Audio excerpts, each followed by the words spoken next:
Dr. Emilly, you are a leader in many spaces, and it's quite an amazing thing when you have women in leadership.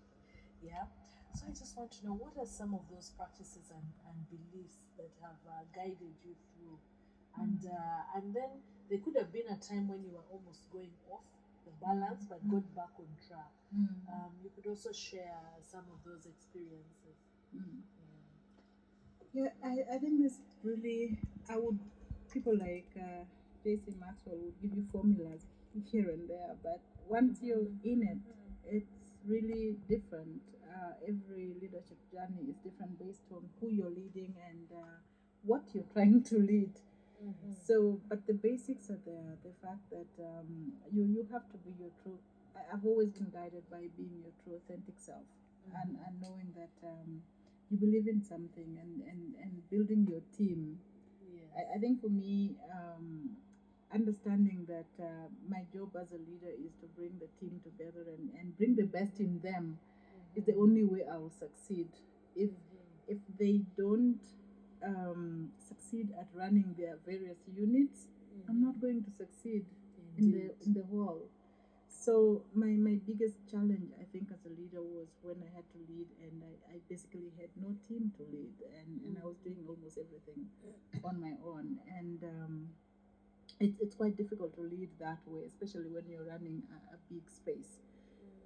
Especially a space that requires you to interface with also bigger people and go to bigger spaces and things like those.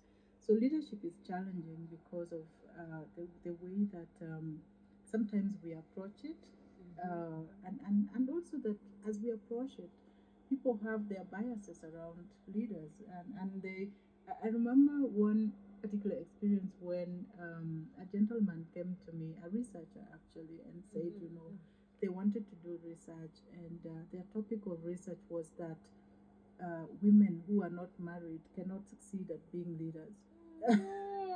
Yes, and so I asked him, what is your assumption? What is driving this assumption? Why would you imagine that for a woman to succeed as a leader, they first have to be married? And then he told me that because marriage and having children teaches you how to deal with pressure.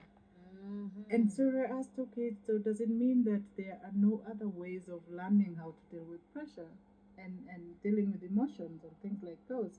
But I could tell that from the way his mind was made up that unless you're married and have children, you cannot be a good administrator as a woman. And sometimes you face that, and you yourself, you're not married and you have no children. Yeah. And people bringing that on your table. How do you actually deal with that? Do you get angry? And you still have to be composed, calm, and civil, and deal with it. And another time, a student told me in my gender class that he would have appreciated the course if he was taught by this is a master's class. If he was taught by a married woman, and I don't really. Oh my! Those are bold students, doctor. Yeah, and I mean, he said it in front of everybody else in the class, and of course you don't take these things personal, and you just educate. I mean, you create more awareness around what is required to do ABCD and so on. So leadership has, I mean, every class all my life has been a lesson in leadership, because you're leading a group of people. And at Makerere, I spent 12 years at Makerere University teaching there, and every class was really huge. Most of the classes were over 100, and I think I even had a class of 400 at some point.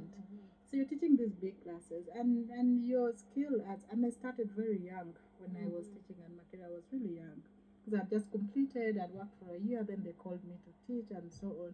So you begin to find your own mechanisms of managing.